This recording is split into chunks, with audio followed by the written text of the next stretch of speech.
अस्सलामु अलैकुम वरहमतुल्लाहि वबरकातुहू। अज़ीज़ तलबा, मैं मोहम्मद शहज़ाद ख़ान आप तमाम ही का अपने इस चैनल एसके एजुविज़न में खैर मकदम करता हूँ। आप तमाम ही का हमारे इस चैनल में तहे दिल से इस्तकबाल है। उम्मीद करता हूँ आप तमाम खैर आबाद ज़िंदगी गुजार रहे होंगे और उम्मीद करता हूँ कि आप सभी खैर आफियत से होंगे। प्यारे बच्चों, आज हम आपके लिए एक सबक और आपकी खिदमत में लेकर हाज़िर हुए हैं। ये सबक है सबक नंबर 11। ये सबक एक गज़ल है और इस गज़ल को लिखने वाले हैं शेख मोहम्मद इब्राहिम ज़ौक़। ठीक है, इससे पहले जो आपके सबक आए हैं, जो आपकी रुबाइयात आई है और जो आपकी कोई नज़्म इससे पहले जो मैंने पढ़ाई है नेकी और बदी, आपको ये बताता चलूँ, गज़ल से रिलेटेड एक वीडियो मैं पहले बना चुका हूँ। गज़ल किसे कहते हैं, गज़ल की क्या खसूसियात होती हैं और गज़ल से रिलेटेड काफ़ी सारी बातें उस वीडियो में बताई जा चुकी है। आप प्लेलिस्ट में जाकर वो वीडियो आराम से देख सकते हैं ताकि आपको गज़ल से रिलेटेड तमाम सवालात आपके क्या हो जाएं, आपकी क्यूरीज़ क्या हो जाएं, दूर हो जाएं। फिर भी गज़ल से रिलेटेड कुछ ख़ास बातें होंगी, उससे रिलेटेड जो बातें होंगी मैं आपको गज़ल के साथ साथ बताता चलूँगा। आज जो हम सबक पढ़ रहे हैं ये गज़ल है। इस गज़ल का पहला मिसरा है, लाई हयात आए क़ज़ा ले चली चले। मैंने यहाँ पर पहला मिसरा इसलिए लिखा है क्योंकि गज़ल का कोई उन्वान नहीं होता, गज़ल का कोई टॉपिक नहीं होता। क्यों नहीं होता? क्योंकि नज़्म का एक टॉपिक हुआ करता है, नज़्म का एक नाम हुआ करता है और पूरी नज़्म उसी ही टॉपिक के ऊपर लिखी जाती है। ठीक है, जो टॉपिक नज़म का मुंतखब किया जाता है, चुना जाता है, नज़म के तमाम अशार पूरे उसी टॉपिक से रिलेटेड ही हुआ करते हैं। लेकिन गज़ल में ऐसा नहीं होता है। गज़ल का हर शेर से मतलब दो मिसरे, ठीक है, दो पंक्तियाँ, दो सेंटेंस, दो लाइंस मिलकर एक शेर बनता है, दो मिसरे मिलकर एक शेर बनता है। तो गज़ल का हर एक शेर अपने आप में मुकम्मल बात कह चुका होता है। ठीक है, गज़ल का हर एक शेर अपना में एक पूरी कहानी कह देता है, एक शेर में पूरी बात कंप्लीट हो जाती है। तो गज़ल में जितने भी शेर होते हैं ज़रूरी नहीं है सब एक ही पॉइंट ऑफ व्यू से लिखे गए हों, एक ही बात पर लिखे गए हों, बल्कि हर एक शेर अपनी एक पूरी बात कंप्लीट कर चुका होता है। ठीक है, इसलिए गज़ल का कोई उन्वान, कोई टॉपिक नहीं होता। इसलिए मैंने यहाँ पर इसका पहला मिसरा लिखा है, लाई हयात आए क़ज़ा ले चली चले। ये तो आपका पहला क्यूरी थी। अब आता है दूसरा नाम, शेख मोहम्मद इब्राहिम ज़ौक़। शेख मोहम्मद इब्राहिम आपका असल नाम है और ज़ौक़ आपका क्या है, तखल्लुस है। आप गज़ल गो हुए हैं, बहुत बड़ा वक़ार आपने हासिल किया है गज़ल गोई में। ठीक है, मिर्ज़ा गालिब के बाद मीर तक़ी मीर के बाद जो बहुत मशहूर और मकबूल नाम अगर लिए जाते हैं, बहुत मारूफ़ नाम जो लिए जाते हैं, उनमें ज़ौक़ का नाम भी सर फ़हरिस्त पे लिया जाता है। ज़ौक़ के बारे में पहले हम उनका मुख्तसर इंट्रोडक्शन पढ़ेंगे, उनका मुख्तसर तारुफ़ पढ़ेंगे, उसके बाद हम उनकी गज़ल को पढ़ेंगे और जानने की कोशिश करेंगे कि उन्होंने इस गज़ल में हमें क्या मैसेज देने की, हमें क्या हिदायत देने की बात की है, किन बातों को समझाने की कोशिश की है। आइए, आपका ज़्यादा वक्त ज़ाया न करते हुए हम देखते हैं ज़ौक़ साहब का इंट्रोडक्शन। शेख मोहम्मद इब्राहिम ज़ौक़ 1788-1854। शेख मोहम्मद इब्राहिम ज़ौक़ की विलादत, आपका जन्म, आपकी पैदाइश 1788 में हुई थी और आपकी वफ़ात यानी आपका इंतकाल 1854 सन ईस्वी में हुआ था। ज़ौक़ का असल नाम शेख मोहम्मद इब्राहिम था। ठीक है, आपका असल नाम क्या है, शेख मोहम्मद इब्राहिम, और ज़ौक़ क्या है आपका, तखल्लुस है। तखल्लुस पता है, मैं पहले बता चुका हूँ।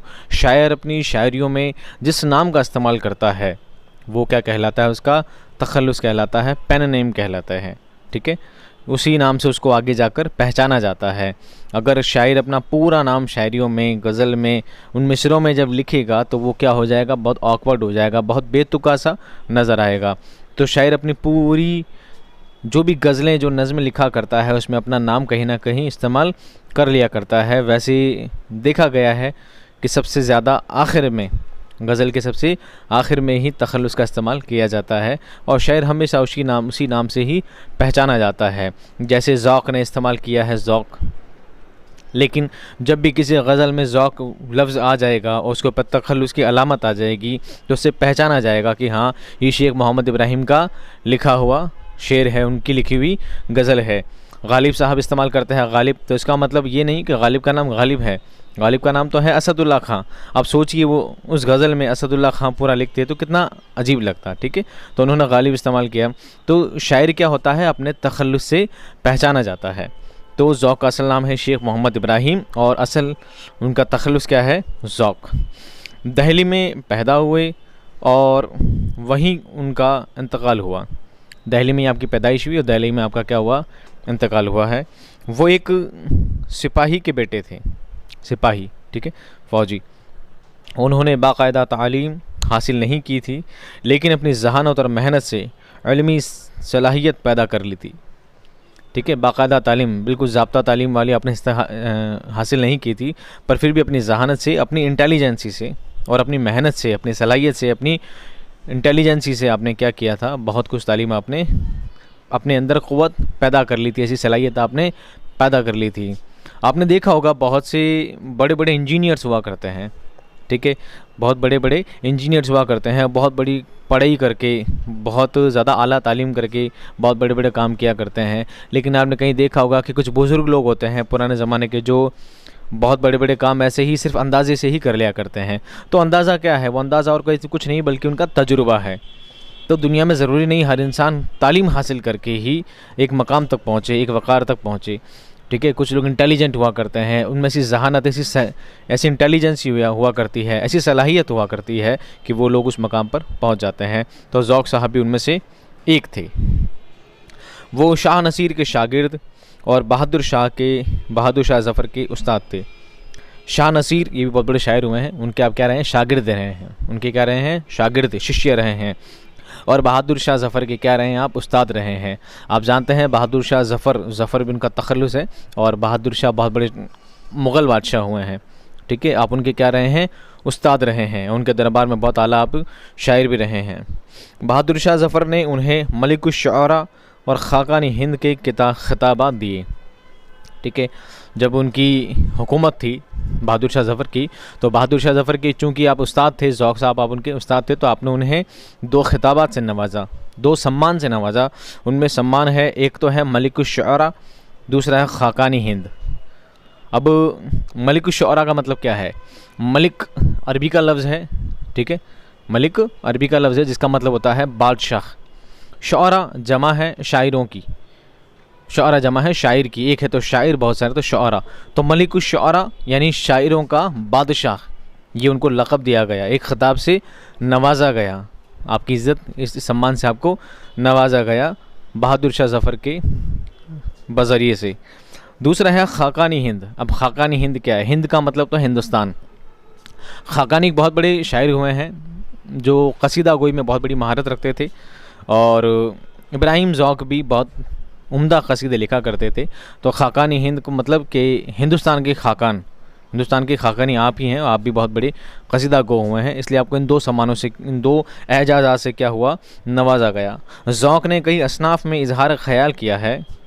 उनकी असल पहचान कसीदा निगारी है, बिलख़ुसूस बहादुर शाह ज़फ़र पर लिखे हुए कसाइद का मर्तबा बुलंद है, ठीक है। आपने कसीदा निगारी भी लिखी है। देखो कसीदा क्या होता है, जैसे नज़म एक टॉपिक पर लिखी जाती है, गज़ल का हर शेर मुकम्मल हुआ करता है, ठीक है।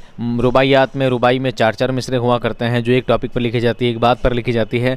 और मरसिया होता है, तो मरसिया निगारी क्या होती है, किसी की मौत पर, किसी की वफ़ात पर मातम करना, उसके लिए अलाप करना, उसकी बहादुरी को, उसकी शहादत को बयान करना, वो मरसिया निगारी में होता है। कसीदा निगारी में किसी ज़िंदा व जावेद की, किसी ज़िंदा इंसान के भी, और किसी, हाँ, उसकी तारीफ़ें लिखे जाना। क्या लिखे जाना, कसीदा निगारी में किसी इंसान की क्या क्या लिखी जाती है, तारीफ़ें लिखी जाती है, वो कसीदा कहलाता है। कसीदा अरबी के अल्फाज कसद से निकला गया है, जिसका मतलब है गाढ़ा मगज़। क्या होता है, गाढ़ा मगज़ कसद से निकला गया, जिसका मतलब उसी से कसीदा लफ्ज़ निकला है। तो कसीदा में क्या होता है, तारीफ़ें लिखी जाती है किसी इंसान की। तो शेख इब्राहिम ज़ौक़ ने बहादुर शाह ज़फ़र के लिए कसीदे लिखे हैं, उनके तारीफ़ों में कसीदे लिखे हैं, और वो कसीदे बहुत ज़्यादा क्या हुए हैं, मशहूर हुए हैं, मारूफ़ हुए हैं, बहुत ज़्यादा फेमस हुए हैं। तो इसलिए उनको ख़ाक़ानी हिंद का लक़ब भी दिया गया है। लेकिन वो गज़ल के भी एक काबिल ज़िक्र शायर हैं। हालांकि कसीदा निगारी में आपका बहुत बड़ा नाम है, कसीदा निगारी में आपने बहुत बड़ा वक़ार हासिल किया है, बहुत इज़्ज़त हासिल की है, बहुत कसीदा निगारी से आप फेमस हुए हैं, लेकिन उसके बावजूद आपने गज़लें भी बहुत अच्छी कही हैं, बहुत खूबसूरत गज़लें कही हैं। इतनी खूबसूरत गज़लें आपने कही हैं कि आपके निसाब में शामिल की गई हैं।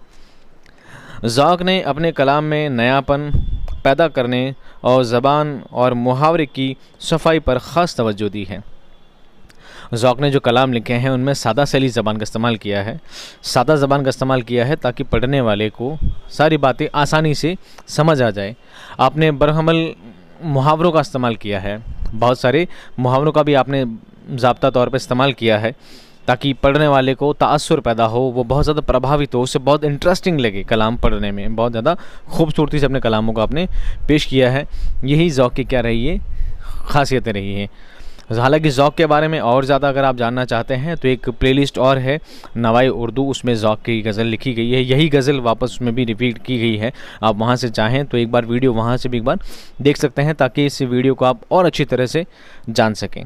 फ़िलहाल यहाँ पर ज़ौक़ का इंट्रोडक्शन, उनका मुख्तसर तारुफ़ ख़त्म होता है। आइए अब उनकी गज़ल को पढ़ते हैं, एक एक शेर को पढ़ते जाते हैं, उसका मीनिंग, उसके अल्फाज मानी समझाते चलते हैं और आपको पूरी वजाहत उसको ढंग से समझाते चलते हैं ताकि आप एक एक अशार की, एक एक शेर की आप क्या कर सकें, तशरीह कर सकें। गज़ल क्या लिखा है?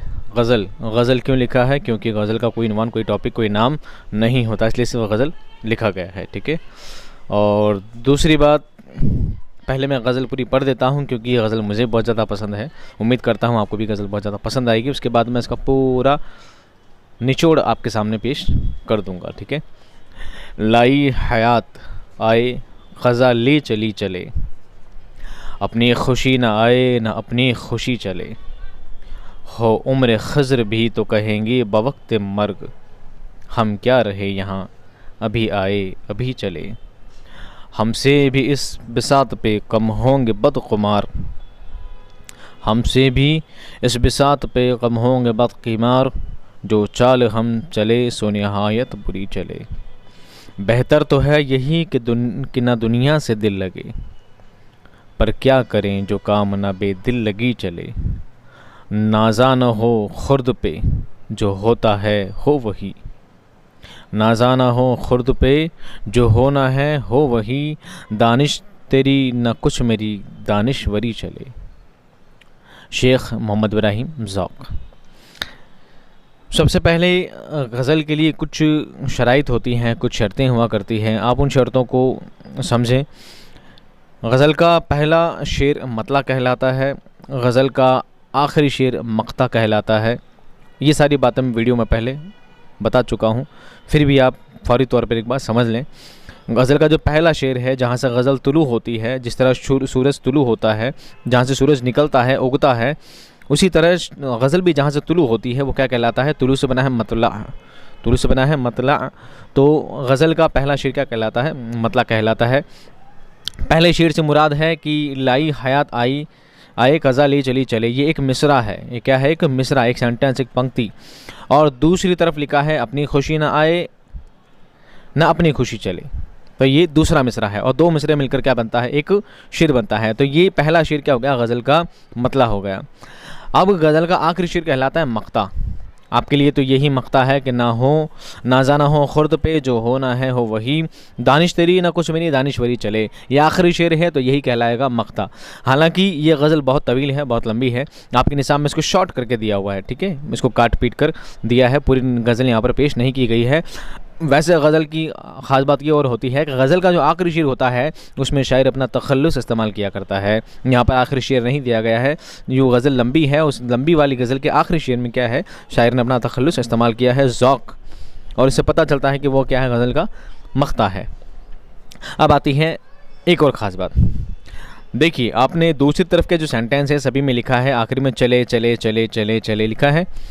तो गज़ल के आखिरी शेर में, गज़ल के शेर में, शेर के आखिर में जो एक जैसे अल्फाज आते हैं, जो सेम अल्फाज आते हैं, वो सभी क्या कहलाते हैं? रदीफ़। क्या कहलाते हैं? रदीफ़। इस बात को पूरा जहन से याद रखिएगा, गज़ल के आखिर में जो लफ्ज़ आता है वो कहलाता है रदीफ़। और रदीफ़ से जस्ट पहले वाला अल्फाज रदीफ से जिस पहले वाला अल्फाज जो पढ़ने में एक जैसा हो, उच्चारण से एक जैसा हो, प्रोनंस में एक जैसा हो, वो कहलाते हैं काफ़िया। और गज़ल में रदीफ़ और काफ़िया का होना लाजमी है। काफ़िया होना लाजमी है, रदीफ़ ना हो तो भी चलेगा, क्योंकि बहुत सी गज़लें बिना रदीफ़ के भी लिखी जाती हैं जिन्हें गैर मुरद्दिफ़ और गज़लें भी कहा जाता है।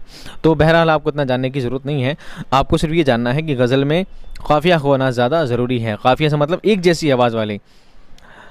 देखिए, चले से पहले क्या है? खुशी, अभी, बुरी, लगी। ठीक है, चले से पहले खुशी, फिर चले से पहले अभी, फिर चले से पहले बुरी और चले से पहले लगी। ये सब बोलने में कैसे हैं? एक जैसे हैं। ठीक है, खुशी, अभी, बुरी, लगी, तो ये जो सब बोलने में, आवाज़ में, प्रोनंस में, उच्चारण में एक जैसे हैं, ये सभी अल्फाज क्या कहलाएंगे? काफ़िया।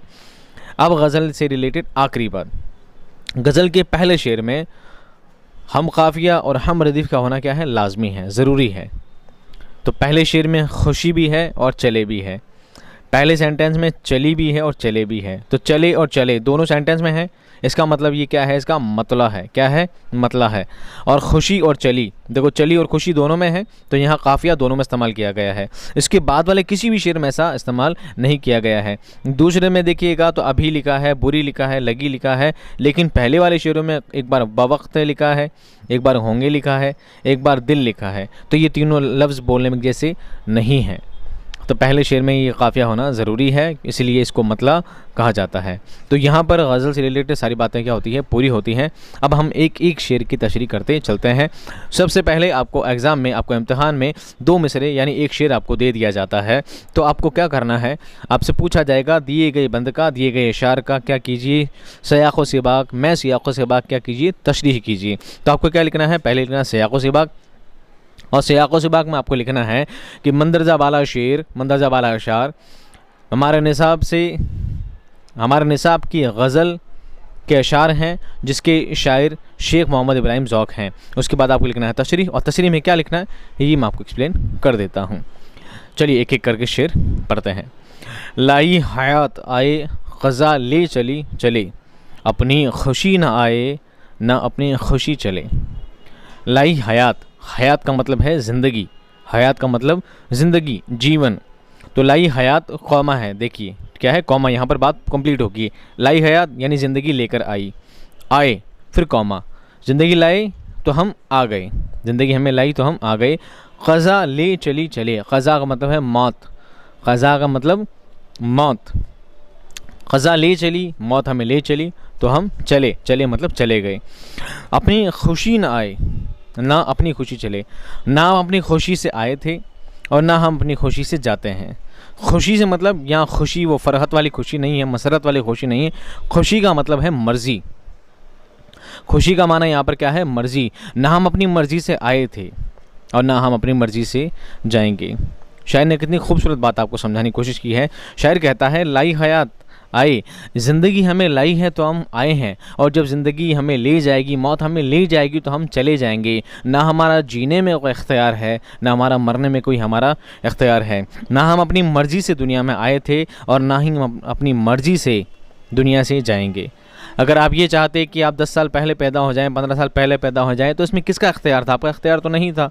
जब ज़िंदगी लाई थी, जब अल्लाह ताला का हुक्म हुआ था, जब अल्लाह रब्बुल इज़्ज़त चाहता था, उसने हमें पैदा किया, और जब अल्लाह ताला चाहेगा तब हमें मौत आ जाएगी और हम इसी तरह दुनिया से फ़ानी हो जाएंगे, दुनिया से रुखसत हो जाएंगे। ठीक है, हम दुनिया को छोड़कर चले जाएंगे। कब? जब अल्लाह ताला चाहेगा।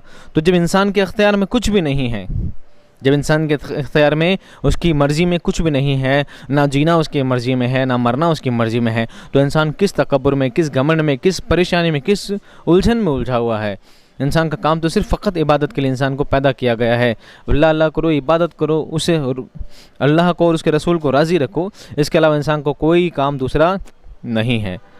इंसान कहता है कि मैं अपनी मर्ज़ी से सब कुछ कर सकता हूँ, लेकिन होता वही है जो अल्लाह ताला की मर्ज़ी होती है, जो अल्लाह ताला की रज़ा होती है। जो रब्बुल इज़्ज़त चाहता है, इंसान कुछ भी नहीं कर सकता जब तक अल्लाह ताला ना चाहे। तो एक मिसाल दी है कि जब हमारे जीने में, हमारे मरने में ही हमारा इख्तियार नहीं है, हमारी ज़िंदगी में और हमारी मौत में ही हमारा कोई इख्तियार नहीं है, जब हम अपनी मर्ज़ी से पैदा नहीं हो सकते, हम अपनी मर्ज़ी से मर नहीं सकते, तो सोचिए हमारे दूसरे किसी काम में इख्तियार कहाँ होगा जब तक अल्लाह ताला ना चाहेगा। उम्मीद करता हूँ शेर समझ में आ गया होगा।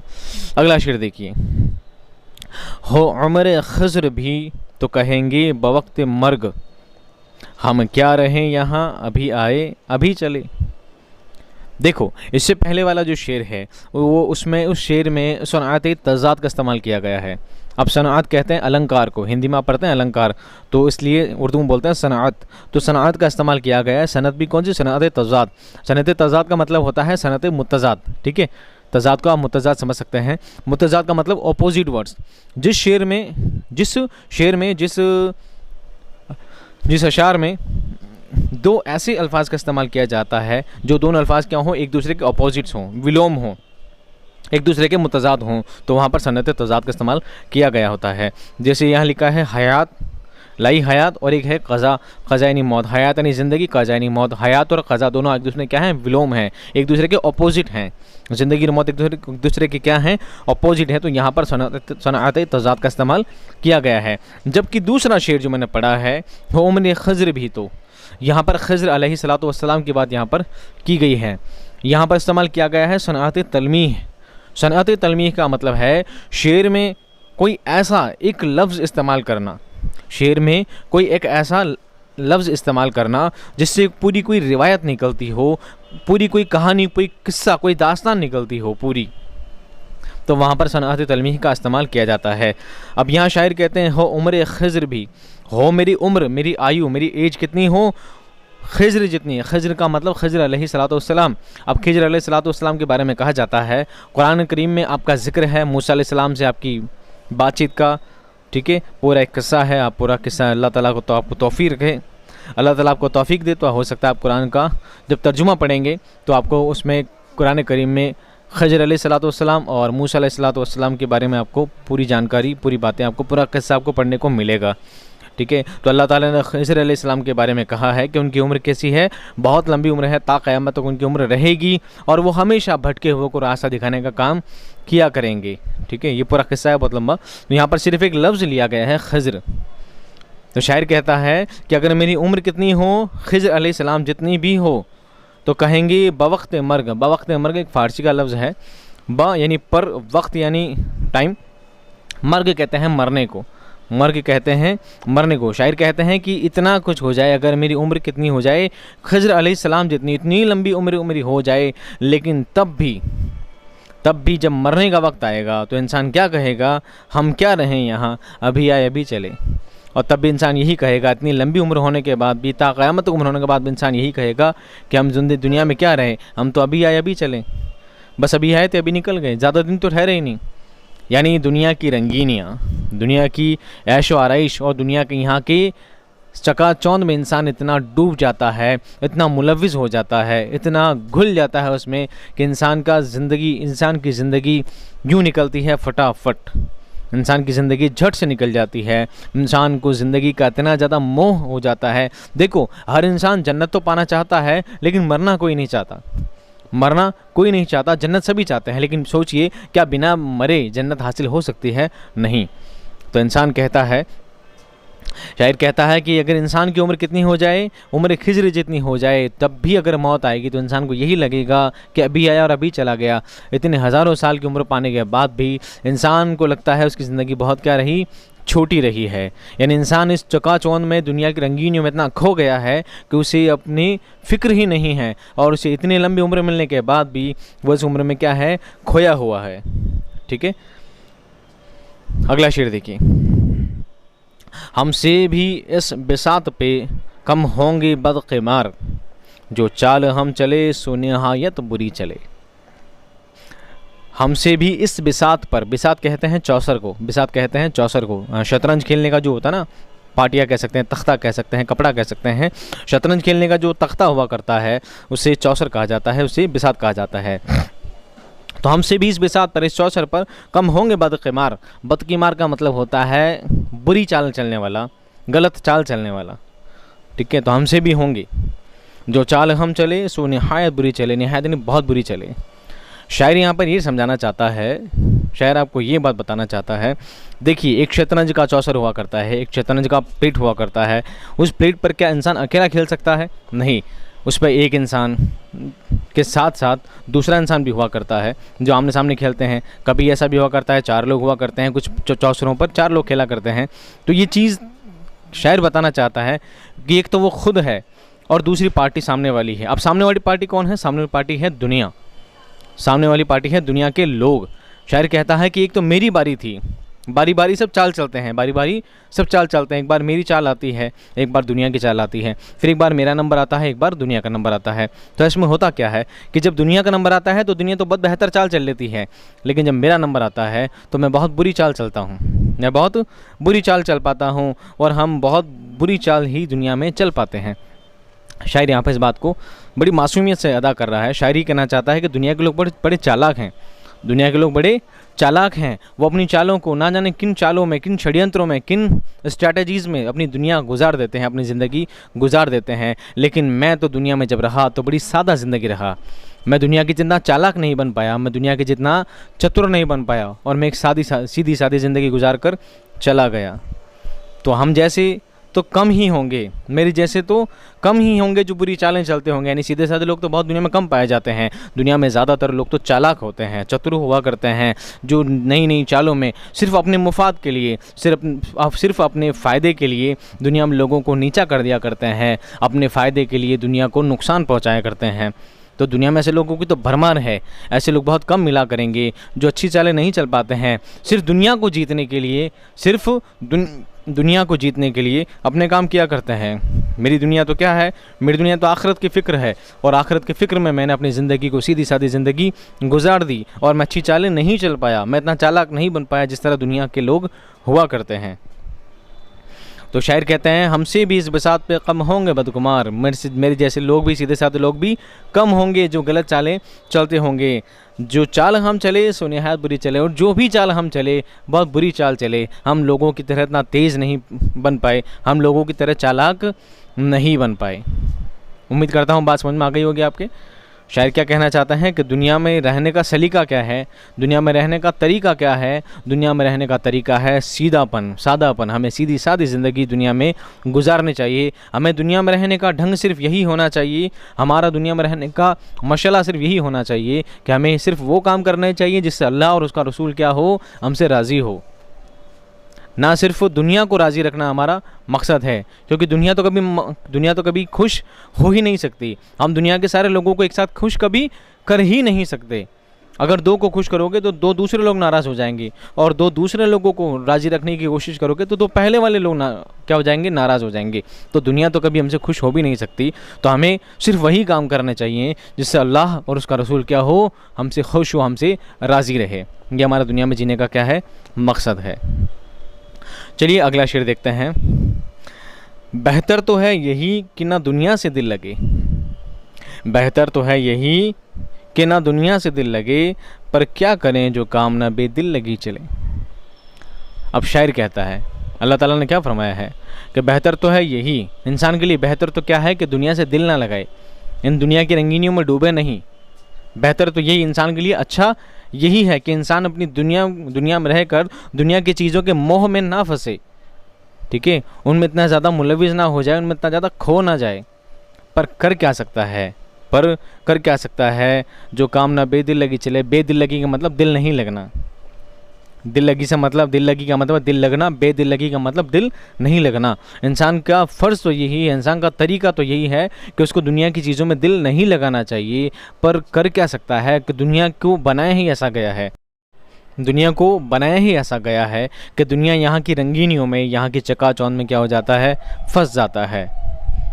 और कर क्या सकता है? अल्लाह ताला कहता है कि तुम्हारे लिए बेहतर है कि तुम दुनिया की चीज़ों से मोह ना जोड़ो, ठीक है। तब भी इंसान क्या होता है? दुनिया की चीज़ों में उलझ जाता है। देखिए, इस बात को आप ऐसे समझ सकते हैं आसानी से, जब किसी का इंतकाल हो जाता है, जब कोई इंसान मर जाता है, ठीक है, अब इंसान हमारा कितना करीबी होता है, हम उससे क्या बहुत ज़्यादा जुड़ जाते हैं, हम उससे बहुत ज़्यादा अपना दिल जोड़ लेते हैं, हम उसके बहुत ज़्यादा करीब हो जाते हैं। लेकिन अल्लाह ताला फरमाता है, हदीसों में उसका जिक्र है कि जब इंसान मर जाता है तो हम क्या पढ़ते हैं? इन्ना लिल्लाहि व इन्ना इलैहि राजिऊन, कि जो कुछ अल्लाह ताला के पास, जो कुछ अल्लाह ताला का था उसके पास वापस जाना है। तो अल्लाह ताला कहता है कि दुनिया की किसी चीज़ से क्या मत करिए? दिल मत जोड़िए, किसी चीज़ के मोह में फंसिए नहीं, किसी चीज़ से अपना दिल जोड़िए मत, क्योंकि जब वो चीज़ तुमसे जुदा हो जाएगी, जब वो चीज़ तुमसे अलग हो जाएगी, तो तुम क्या करोगे? तुम्हें बहुत पछतावा होगा, तुम्हें बहुत दुख होगा, रंज होगा, तकलीफ़ होगी। तो बेहतर यही है कि दुनिया में किसी चीज़ से दिल ना जोड़ें। लेकिन ये भी नहीं कर सकते कि दुनिया से दिल जोड़ें ही नहीं। दुनिया का जो निज़ाम है, जिस तरह दुनिया चलती है, तो हमें उस तरह तो दुनिया में इंसान को रहते हुए वो दिन गुजारने होंगे। उसी तरह रहते हुए जैसे अल्लाह ताला ने निज़ाम बनाया है वैसे में दिल जोड़ना होगा। हम ऐसा तो नहीं कर सकते जैसे अल्लाह ताला ने ये भी बयान फरमाया है कि दुनिया से दिल ना लगे। तो दुनिया से मतलब ये है कि इंसान पैसे से दिल ना लगाए, हिर्स व हवस से दिल ना लगाए, ठीक है, अपने बहुत करीबी से दिल ना लगाए, अपनी इज़्ज़त शोहरत से दिल ना लगाए, अपने धन दौलत से, अपनी शोहरत से दिल ना लगाए, क्योंकि ये चीज़ हमेशा रहने वाली नहीं है। अगर इंसान इस तकब्बुर में जिया करता है कि देखो मेरे पास शोहरत है, आज मेरे पास पैसा है, इज़्ज़त है, टका है, सब कुछ है, आज मेरे पास सब कुछ है, बैंक है, बैलेंस है, गाड़ियाँ हैं, सब कुछ है मेरे पास, तो इंसान तकब्बुर में ना रहे। ये दी है तो उसकी अता है, ये उसका करम है कि उसने आपको इस चीज़ से नवाजा है, पर इस पर तकब्बुर करना आपका काम नहीं है। तो बेहतर यही कि आप उस चीज़ से दिल ना लगाएं, क्योंकि वो चीज़ कब जुदा हो जाएगी आपको पता भी नहीं चलेगा, और एक पल में सब कुछ आपका क्या हो जाएगा, सिमट कर रह जाएगा। लेकिन दूसरी तरफ ये भी कहा जाता है, पर क्या करें, जो काम ना बेदिल लगी चले। अगर दुनिया में रहना है तो हाँ, थोड़ा बहुत तो दिल लगाना ही पड़ेगा, इतना कि जितना दुनिया का निज़ाम चल सके। अल्लाह ताला ने कहा है कि पैसे से दिल ना लगाएं, तो इसका मतलब ये नहीं कि आप घर में ही बैठ जाएं, आप रजाई उड़ के सो जाएं कि अल्लाह ताला ने मना किया पैसा कमाने के लिए। अरे कमाने के लिए बोला भाई, पैसा कमाने के लिए बोला है, लेकिन इतना कि जिससे आपका घर चल सके, जितना आपकी ज़रूरतें पूरी हो सके, ठीक है। पैसा दिल लगाने से मतलब ये नहीं कि सिर्फ आप पैसा कमाएं, बहुत कमाएं, आपको अल्लाह ताला बहुत ज़्यादा अता करे, आप बहुत पैसा कमाएं, लेकिन उस पैसे से दिल ना लगाएं। आप सदका करें, खैरात करें, ज़कात दें, ये सब चीज़ अदा करें, उस चीज़ में दिल फंसाए नहीं कि मेरा पैसा कमाया हुआ है, मैं गरीबों में क्यों दूँ।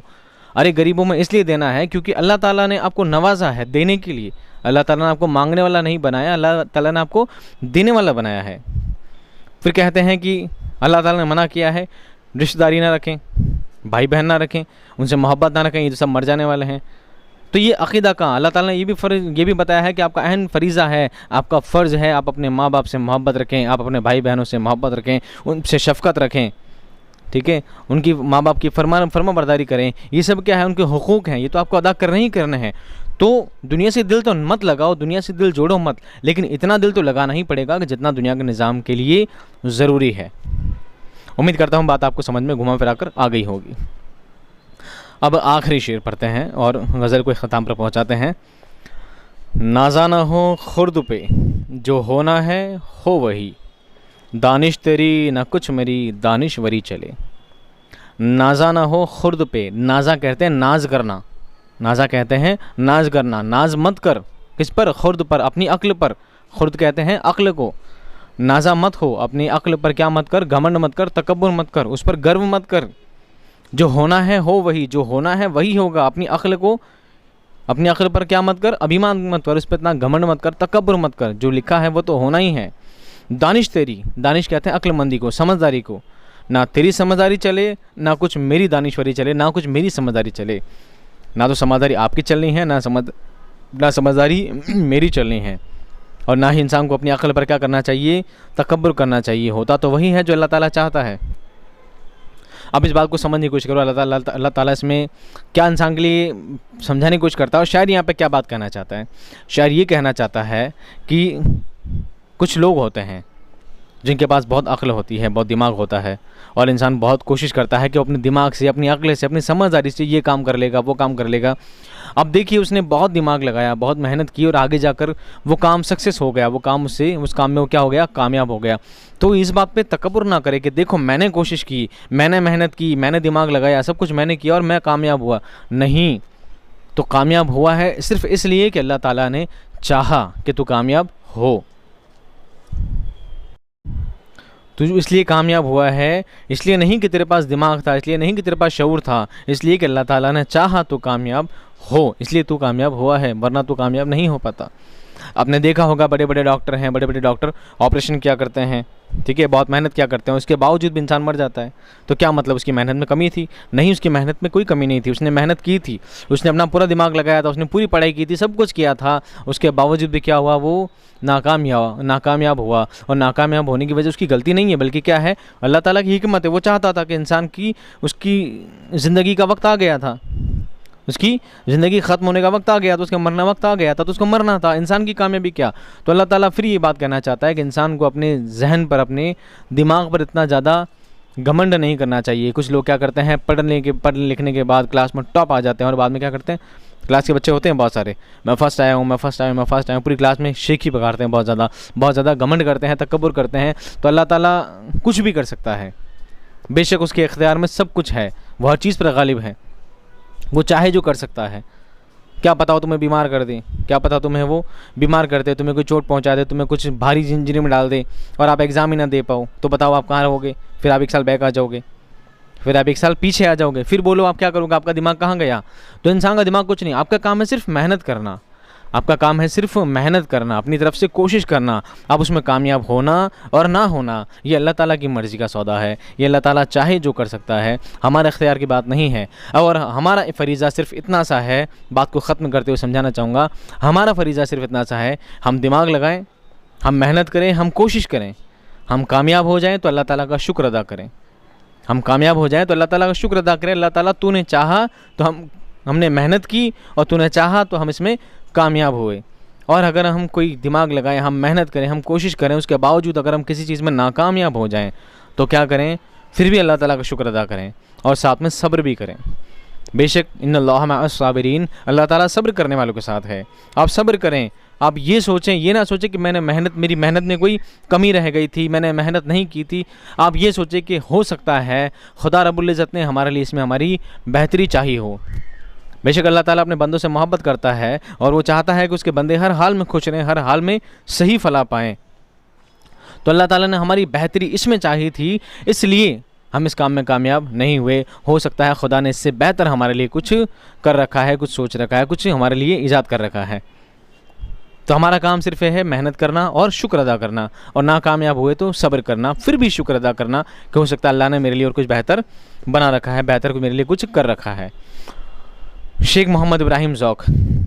उम्मीद करता हूँ ये गज़ल आपकी अच्छी तरह से समझ में आ गई होगी।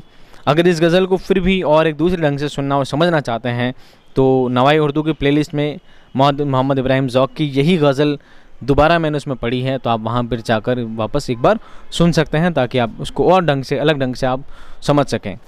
एक बात आपको और बताता चलूँ, किसी भी गज़ल के जो शेर हुआ करते हैं, गज़ल के जो अशार हुआ करते हैं, इन अशारों का मतलब ज़रूरी नहीं है जैसा मैंने बताया हू बहू यही इसका मतलब हो। ठीक है, मोहम्मद इब्राहिम ज़ौक़ को इंतकाल हुए 100 200 साल हो गए हैं। ठीक है, तो ऐसा नहीं है उन्होंने क्या बात सोची थी। तो शायर जो बात सोच कर लिखता है वो बात सिर्फ शायर ही जानता है कि उसने क्या पॉइंट ऑफ व्यू रखा था, उसके जहन में क्या बात थी और क्या बात उसने सोच कर ये गज़ल लिखी थी, और वो बातें उसके साथ ही दफन हो गई।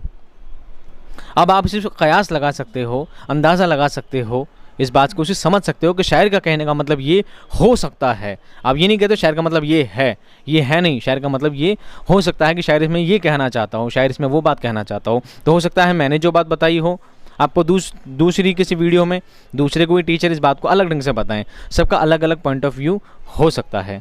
ठीक है, तो गज़ल के हर शेर का अलग अलग मतलब, अलग अलग माना हो सकता है, और सभी मायने अपनी जगह क्या हैं, सही हैं। मैं भी सही हूँ, जो दूसरे टीचर बता रहे हैं तो वो भी सही है, आप उन्हें गलत साबित ना कर दे कि सर ने कुछ और बताया था और आप कुछ और बता रहे हैं, ऐसा नहीं है, बल्कि हर गज़ल का अलग अलग माने हो सकते हैं। उम्मीद करता हूँ गज़ल पसंद आई होगी। मैं लेता हूँ अब आपसे इजाज़त नेक्स्ट वीडियो के लिए। मिलूँगा आपसे बहुत बहुत बहुत जल्द नेक्स्ट वीडियो में। तब तक खुश रहिए, आबाद रहिए, खुदा हाफिज़।